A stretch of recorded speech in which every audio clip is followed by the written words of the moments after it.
साथियों, इस्तकबाल कीजिए शेर महाराष्ट्र और हमारे उम्मीदवार जनाब सैयद मोइन साहब का कि मैं उन्हें आवाज़ दे रहा हूँ इन अल्फाज के साथ। किसी मनसब किसी मसनद का पुजारी तो नहीं, किसी मनसब किसी मसनद का पुजारी तो नहीं, अपना हक मांग रहा हूँ मैं भिखारी तो नहीं। शाम आती है तो ये सोच के डर जाता हूँ, शाम आती है तो ये सोच के डर जाता हूँ कि आज की रात मेरे शहर पे भारी तो नहीं।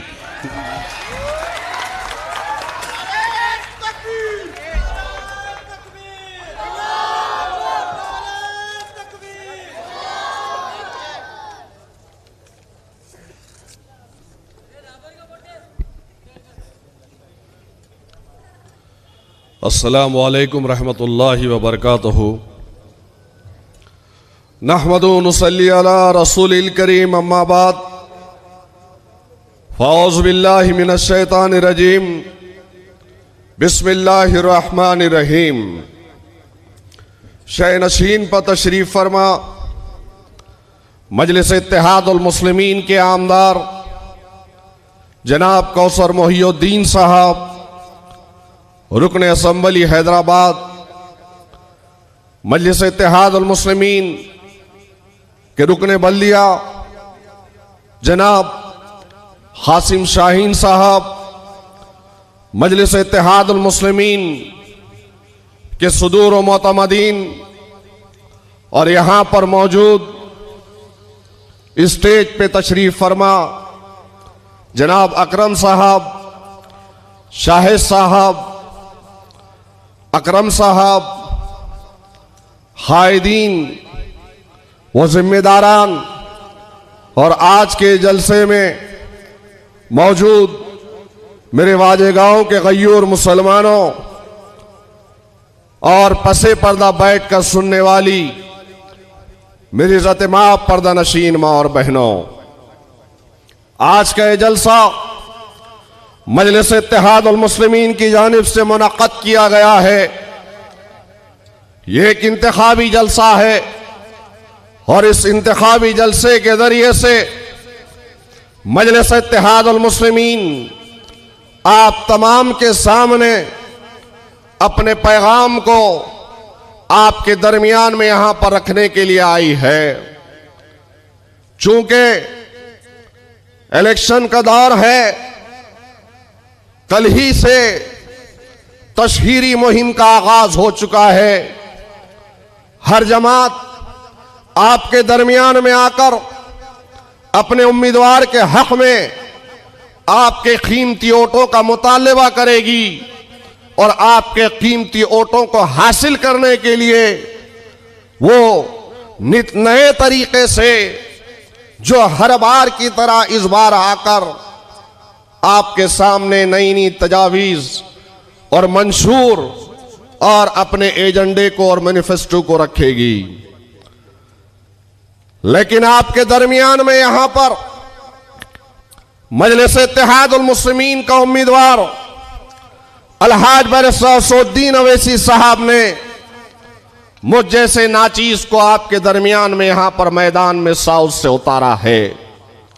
आप गौर करिए, साउथ यानी दक्षिण में आपके इस हल्के हाजा के अंदर बीजेपी का उम्मीदवार भी है, तो शिवसेना शिंदे का उम्मीदवार, ये गठबंधन का उम्मीदवार भी है, तो फिर कांग्रेस का उम्मीदवार भी है, तो फिर दीगर वंचित हो या फिर अपक्ष के उम्मीदवार, आजाद उम्मीदवार भी मैदान में हैं।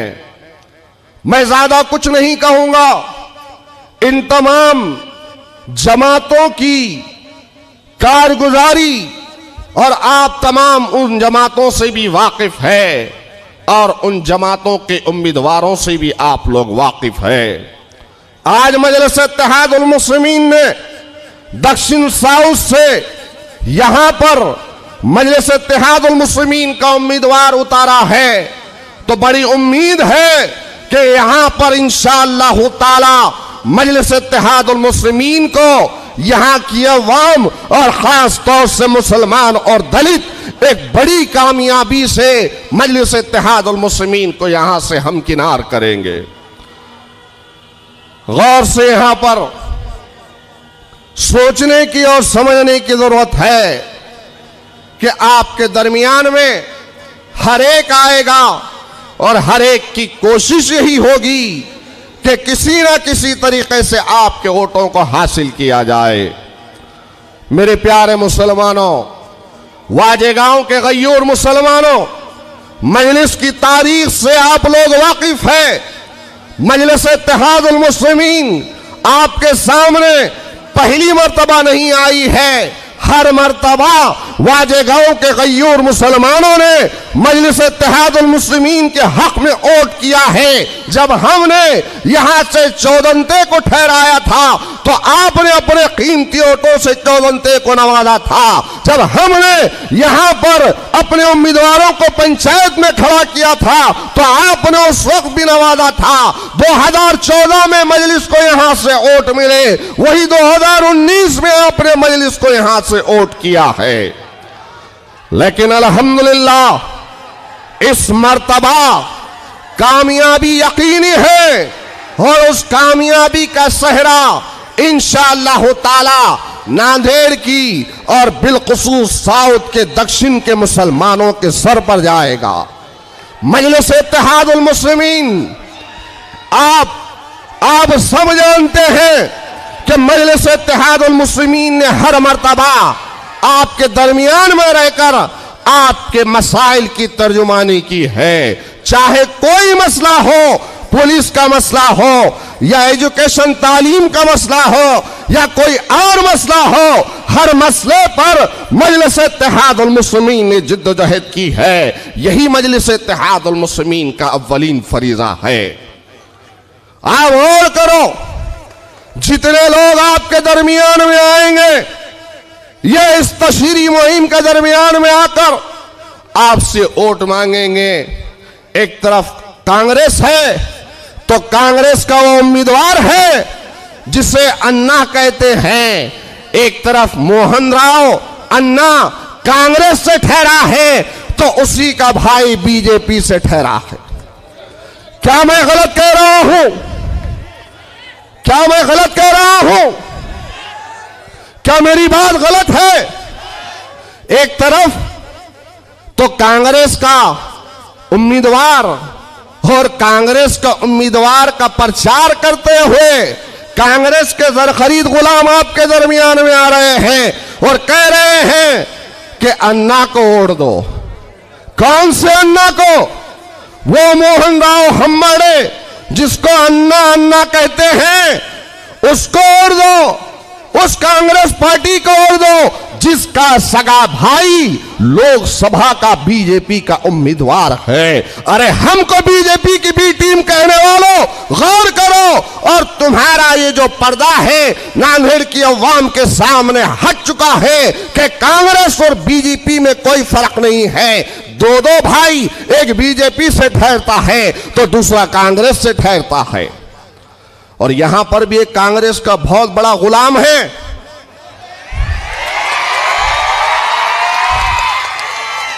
उस गुलाम को आज कह रहा हूं कि मजलिस को या मजलिस के चाहने वालों को, यहां के नौजवानों को धमकी ना दे। अगर धमकी देगा तो सैयद मोइन क्या है, मजलिस क्या है, सब जानते हैं ना। अरे धमकियों से डरने वाले हैं, घबराने वाले हैं। हमको छेड़ो नहीं, हमको छेड़ो नहीं। जहां तक मेरी आवाज जा रही है शायद वो भी सुन रहा होगा कहीं ना कहीं। उससे भी मुखातिब हूं, उससे कह रहा हूं कि डराओ मत नौजवानों को। इनके जोश और इनके वलवले को थमाने की कोशिश न कर। ऐ कांग्रेस के गुलाम, इनके जोश और वलवले से तू खुद बह जाएगा, तेरी पार्टी बह जाएगी।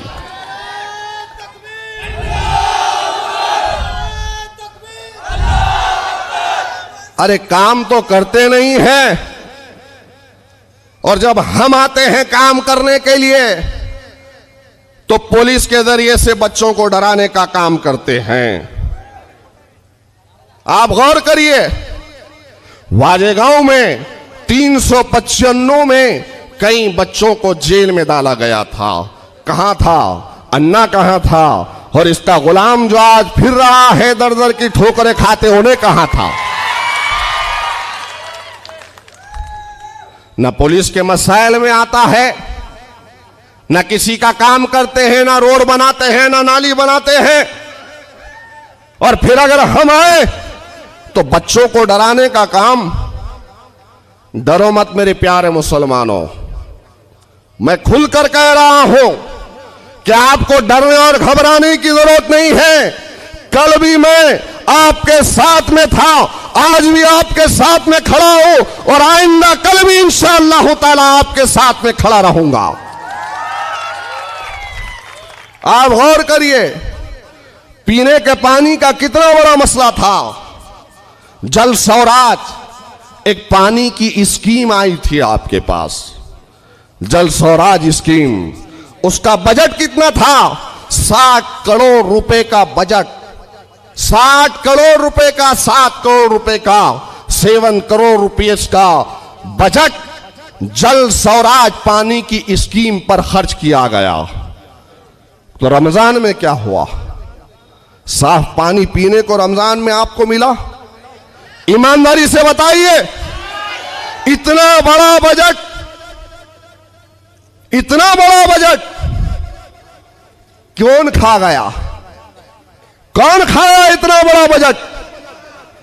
पीने का साफ और शफाफ पानी आपके घरों तक पहुंचे, इसलिए जल स्वराज पानी की स्कीम के तहत आपको बजट सैंक्शन कराया गया था। लेकिन रमजान में जब पानी को आपने खोला, टूटियों को, तो वहां से कीड़े और अलिया निकले थे।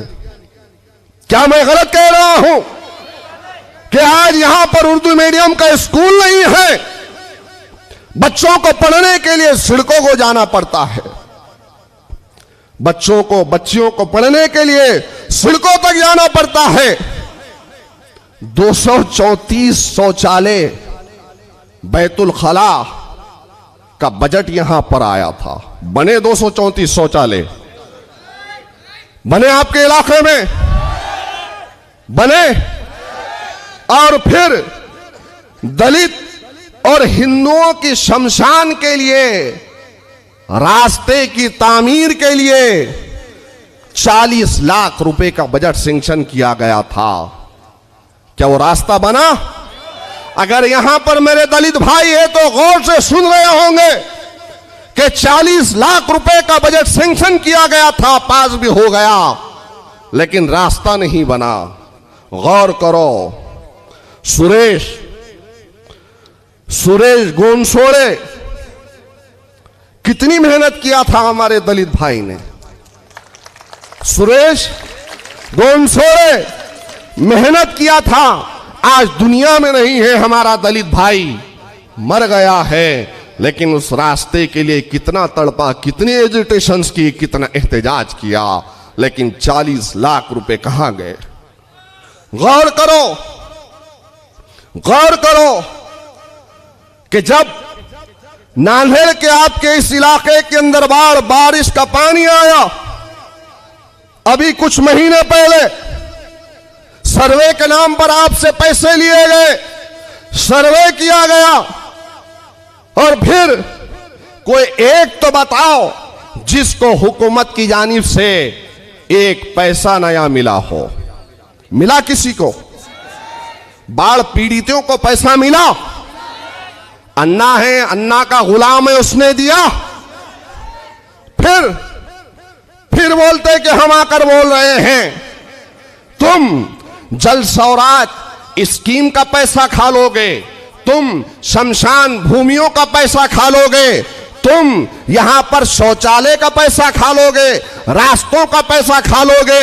अरे इतना कैसा गारत का गड़ा है जो आ रहा है, जा रहा है, आ रहा है, पेट में जा रहा है, और फिर पैसा पैसा पैसा पैसा कर रहे हैं। यकीन मानो मेरे प्यारे मुसलमानों, बहुत काम करने की ख्वाहिश है, और मुझे भी आप जानते हो, मजलिस इत्तेहादुल मुस्लिमीन को भी आप लोग जानते हो। एक मौका दो। आज मैं यहां पर घूम रहा था गलियों में, तो रास्तों की निकासी के लिए हमारी माओ ने बड़ी दुआएं दी कि बेटा हम तो मजलिस को ओढ़ डालेंगे, लेकिन तुम रास्ते बना के दो, नाली बना के दो। कुछ हमारी बहनें फूल पुरो रही थी, तो उसी वक्त मेरे जहन में बात आई कि अगर अल्लाह मुझे मौका देगा तो इंशाअल्लाह ताला यहां पर गरीब बच्चों के लिए एक नहीं बल्कि 2-2 C1 सेंटर खोलूंगा, और उसमें कई गरीब बच्चों को वहां पर काम का मौका दूंगा।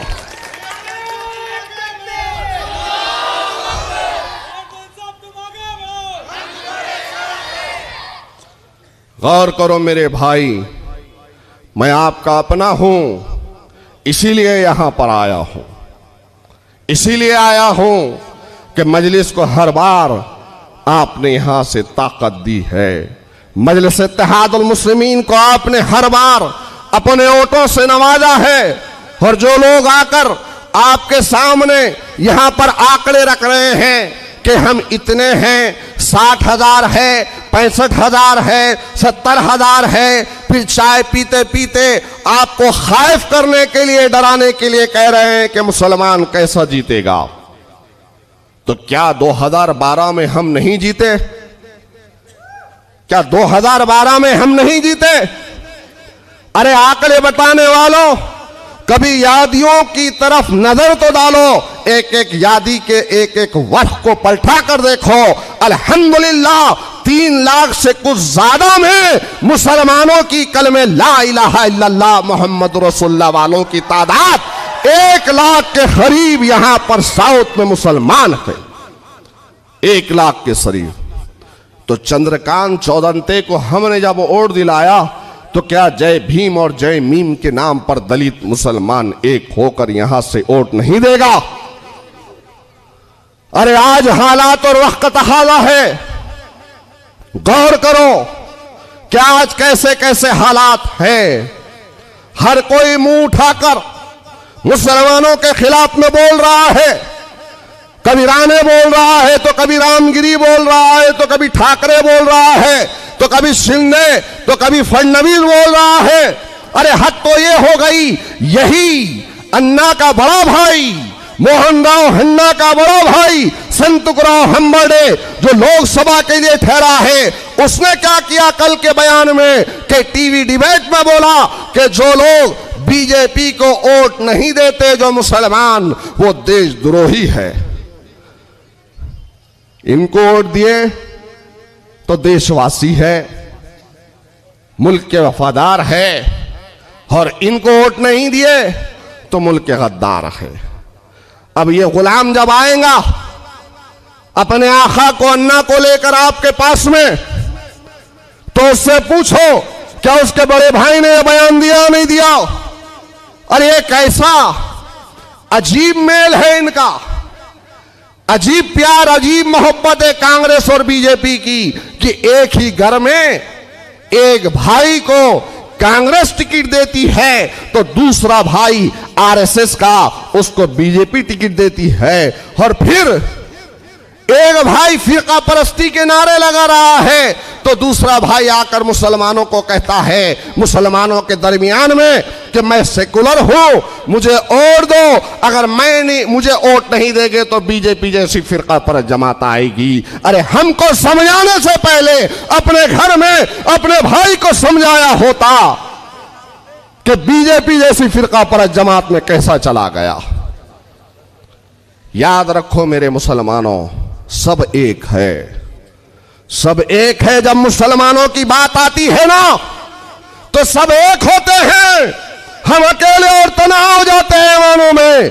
क्या तुमने नहीं देखा कि ज्ञानवापी का मसला आया तो सब खामोश थे, कांग्रेस खामोश थी, एनसीपी खामोश थी, सब खामोश थे, लेकिन ज्ञानवापी कर किसी ने बोला तो असदुद्दीन ओवैसी ने बोला। हमारी शहरियत को छीनने की कोशिश की गई, एनआरसी और सीए जैसा काला कानून लाकर सब थे सदन में, लेकिन कोई नहीं बोला। बैरिस्टर अवैसी साहब ने उस बिल को फाड़ा। हालिया दिनों में हमारी पुरखों की जायदाद आबो अजदाद ने मस्जिदों को, दरगाहों को, जमीनों को वक्फ किया कि आने वाली नस्लों के काम में आएंगी। तो जमीनों को हासिल करने के लिए, वक्फ की हराजियात को हासिल करने के लिए, छीनने के लिए बिल बनाया गया। तो सबसे पहले कौन ठहर कर सदन में बोला? अरे वो तो छोड़िए, अपने रियासत की बात करता हूं।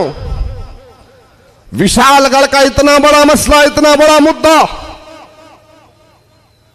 वो विशालगढ़ की मस्जिद जो कोल्हापुर में आती है, उस मस्जिद ने बाढ़ पीड़ितों को सहारा दिया था। वही विशालगढ़ की मस्जिद थी जो चंद दरिंदों ने जाकर मस्जिद को ढाने की और शहीद करने की कोशिश की। उस मस्जिद ने न हिंदू देखा न मुसलमान देखा।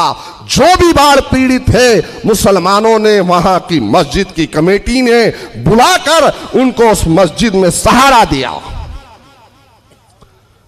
विशालगढ़ की, कोल्हापुर की वो एक ऐसी वाहिद मस्जिद थी कि कोरोना काल में उस मस्जिद ने कई हिंदू और मुसलमान बीमारों को, जिनको कोरोना हो गया था, वहां पर उनका इलाज करवाया। उसी मस्जिद को शहीद करने के लिए गए। कौन गया था? कांग्रेस का वहां का लीडर, उसका बेटा वो जाता है विशालगढ़ को। अरे विशालगढ़ का इतना बड़ा मसला, महाराष्ट्र का, महाराष्ट्र की असेंबली में अन्ना था। क्या अन्ना ने विशालगढ़ पर बोला? अन्ना ने क्या बोला? अन्ना ने विशालगढ़ के मसले पर, उस दरगाह के मसले पर बोला? राणे जो भोग रहा है, रात दिन भोग रहा है, उसके खिलाफ बोला?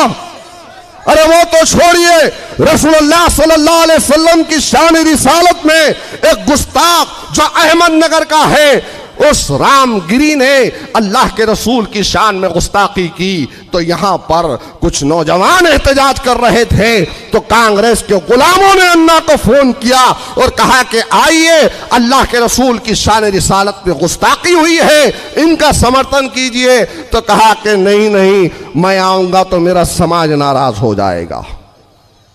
यह है, अरे हम कब से आपको समझा रहे हैं, ये सब एक है, ये सब एक है। जहां मुसलमानों की, कलमे वालों की बात आती है, मस्जिद की, हिजाब की बात आती है, रसूलुल्लाह की बात आती है, कुरान की बात आती है, जब आपके दाढ़ी और टोपी की बात आती है, जब आपके मदारिस दीनिया की बात आती है, जब आपकी शरीयत की बात आती है, तो कोई नहीं बोलता है तो अलहाज बैरिस्टर अवैसी साहब बोलते हैं, मजलिस बोलती है। याद रखो मेरे प्यारे मुसलमानों, अपनों का दर्द अपनों को होता है, गैरों को नहीं होता।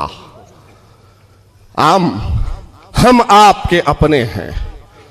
आपकी तकलीफ में वाजेगांव वालों ने जब कभी भी आवाज दी, सादिक से, शाहिद से, इमरान से, सबसे पूछ सकते हैं, अकरम साहब से, कि मैं आपके दरमियान में रहा, हर वक्त आपके दरमियान में रहकर आपके मसाइल की तर्जुमानी किया।